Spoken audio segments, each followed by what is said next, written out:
jusqu'à il y a 2 ans.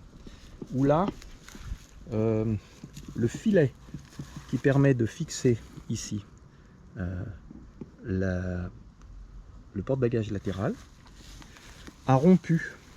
D'accord, il s'est désolidarisé de la fourche. Putain. Alors là, c'est déplaisant, hein, parce que les sacoches étant chargées à mort, quand on en a une en moins, ça pose un problème existentiel assez vite. Hein. Bon, bref, j'ai eu la chance de trouver dans ma région, là sur la Côte d'Azur, des gens qui refont de la soudure carbone. Bon, j'ai roulé un peu avec la sacoche, mais pas trop chargée, et cette année, ça va être l'heure de vérité. C'est la seule chose qui est cassée sur mon vélo. Bon, ça veut dire, hein, le seul truc qui me gênait, c'était cette fourche. Et bon. C'est-à-dire que le plus on fait simple, rustique, et le plus c'est solide. Alors peut-être que ce carbone m'apporte un peu de... Cette fourche en carbone m'apporte peut-être un peu de confort, j'en sais rien. Le vélo, je le trouve confortable. Alors j'ai une selle Fizik Aliante. Okay. C'est la deuxième, la première, le châssis a cassé, mais attention, au bout de 4 ans. Hein, bon. J'ai repris la même. Bon. Est-ce que c'est-elle confortable? Peut-être. Mais enfin, elle me défonce l'arrière-train, quelque chose de grave. Hein. Bon, au début. Au bout d'un mois, elle me défonce moins l'arrière-train. Bon, quand je reviens de vacances, en général, je commence à la supporter. Bon, c'est dommage, les vacances s'arrêtent. Bon, donc oui, la première, au bout de 4 ans, le rail a cassé. J'ai manqué d'imagination. Je me suis dit, avec celle-là, j'ai très mal aux fesses, mais j'ai l'habitude d'avoir mal aux fesses comme ça. J'ai repris la même. Sachant que c'est une selle qui est classée comme hyper confort. Bon. De toute façon, il fallait que j'en rachète une vite. Donc je l'ai commandé par correspondance, j'ai attendu. Voilà, à l'endroit où j'étais planté. Bon, elle doit pas être plus mauvaise qu'une autre. Voilà. Après, au niveau des roues, j'ai changé mes roues aussi. Alors j'ai des trucs plus solides, hein. Des DT suisses. Okay, une espèce de rêve, quoi. Hein. Ou en DR 460, je sais pas, ça doit pas être... Enfin, moi j'en suis super content. Elle bouge pas, les rayons bougent pas, tout. Équipé de pneus Schwalbe, ok. En marathon plus. Je vais me mettre de l'autre côté, ça va être plus facile pour voir. Donc hein, c'est des Schwalbe marathon plus. Hein, c'est costaud. Alors maintenant je crois que c'est fait pour les vélos électriques, maintenant ces nouveaux modèles là. Ils sont assez costauds, mais enfin ils crèvent, hein, faut pas non plus rêver. Hein. Quand vous avez un énorme clou, bon. On met 6 kg à l'avant et puis 5 à l'arrière.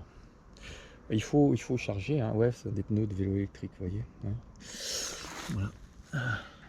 C'est marqué ici, donc c'est du 40-622 à l'avant, ok. Et effectivement, ce sont des pneus de vélo électrique. Alors, l'avantage qu'ils ont, c'est qu'ils sont prévus pour des vélos lourds, pas lourds comme le mien, mais bon, quand même lourd et prévus pour aller, enfin, vite, non, enfin voilà, ils sont prévus pour des vélos lourds. Bien. Oui, je disais, la difficulté, c'est que la carcasse, la ceinture du pneu est hyper rigide. Maintenant, c'est comme des pneus de moto tubeless, le truc. Il faut les monter avec du produit à vaisselle et tout, sinon on n'y arrive pas. Et même à la fin, on a les doigts défoncés. Si on tente, comme je l'ai fait encore bêtement il y a 3 jours, de les monter avec un démon de pneus en fer, bon, bah, on se fait les chambres à air. Alors, vu que j'ai des Schwalbe super balèzes, R+, là, très grosses, très lourdes, qui sont relativement chers aussi, c'est rageant de se faire une chambre à air dès qu'on l'a acheté. Bon, à l'arrière c'est un peu plus large, j'ai pris les derniers pneus, alors j'ai aussi une DT suisse, d'accord, voilà, donc un HU 1900, voilà, pour hybride, donc peut-être, je sais pas. Enfin bref, j'ai sélectionné ça dans la gamme costaud de chez Schwalbe, de chez, comment dire, DT suisse, pardon. Et comme pneus à l'arrière, j'ai toujours du Schwalbe. Alors je les ai pris au bout d'un moment, j'ai essayé pas mal de pneus, hein. Ça c'est franchement ce qui semble le plus costaud, le plus polyvalent. Marathon plus encore pour des choses électriques, comme c'est la mode aujourd'hui. Voilà. Donc ils sont plus solides. Alors celui-là il est franchement méchant au niveau de la structure. C'est du 47 622. C'est pas large, hein, parce que je peux pas monter plus large sur mes jantes. Et puis après, au niveau du passage de roue aussi et du garde-boue, tout ça, je suis contraint. Ah, vous voyez, ces pneus ont un profil routier. Hein. Je fais pas cross. Hein. Pourquoi je fais pas cross? Alors au début, j'ai tenté. D'abord, je me suis pris des gamelles mémorales. Et quand on est tout seul, vélo chargé, ça fait très mal. Et après, on se dit que si on se relève pas, la vie va devenir un peu désagréable.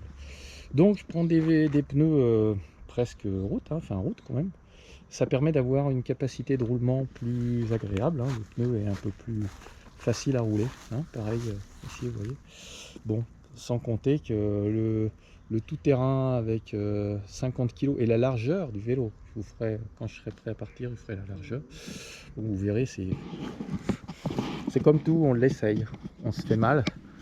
Et puis on se fait peur. Et puis après, des fois, on se réoriente, disons. Hein. Voilà, alors vous voyez, j'ai le petit levier court là. Est-ce que c'est bien? Ouais, c'est pas mal parce que de toute façon, les mètres cylindres sont super. Il n'y a pas besoin d'exercer beaucoup de pression. C'est franchement léger. Je suis content de ces freins. J'ai une Suzuki 650 Freewind. J'aimerais avoir les mêmes freins. Voilà. Parce que ces freins-là ont un toucher super. Alors bon, j'ai classiquement un porte-gourde. On a vu ma grosse Bertha qui me permet de revenir avec mon vélo. Là, bon, je pars avec une chaîne neuve. Vous voyez comme elle est belle. C'est un de mes plaisirs, ça, d'avoir ma chaîne propre et tout. Alors, sachant que j'étais embêté hein, avec les chaînes, donc maintenant je fais gaffe. Je fais gaffe. Alors, celle-ci, c'est une SRAM 2x10, 2x10 vitesses. Donc, celle-ci est à attache rapide. Ma Shimano, il y a 2 ans, était certi. Alors maintenant j'ai tout ce qu'il faut pour démonter, hein. J'ai un dérive-chaîne et tout. C'est-à-dire que je suis assez autonome, vous voyez là il y a la tâche rapide. Voilà, je suis assez autonome. De toute façon il faut que je puisse me débrouiller tout seul sur les petites choses. Hein. Enfin de toute façon il n'y a pas grand chose sur un vélo. Hein. Bon, j'ai à peu près tout cassé, les câbles, enfin voilà tout. La roue libre, bref. Il faut être capable de se démerder. Voilà. Hein. Si on veut être un peu tranquille, l'esprit vagabond et rêveur, il faut pouvoir être autonome. Bon, je vous ai tout dit sur ce magnifique vélo. Ah oui, une chose, la plus importante peut-être. J'ai donné un surnom à mon vélo. Alors attention, hein, je donne pas de nom à mon vélo, d'accord? Un objet, une marchandise n'est pas une vie, d'accord? Contrairement à la tendance qu'il y a en moto en ce moment à donner des noms à des machines, je trouve que c'est de manquer de respect pour la vie. Voilà. Donc je l'appelais juste moi ma machine à rêver. C'est une machine, mais à rêver. Et plus exactement la machine à réaliser mes rêves. Voilà, je suis rêveur et ce vélo me permet de réaliser mes rêves. Et ça, on ne peut pas trouver mieux. Alors, ce vélo il a 10 ans, il est toujours aussi merveilleux. Voilà, de plus en plus merveilleux.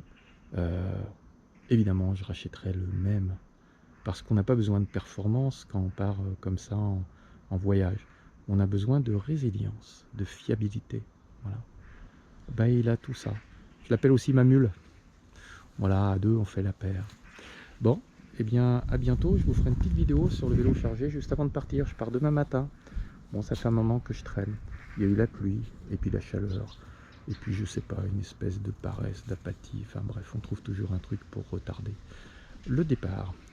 Écoutez, bonne journée à tous. GoPro arrêté vidéo.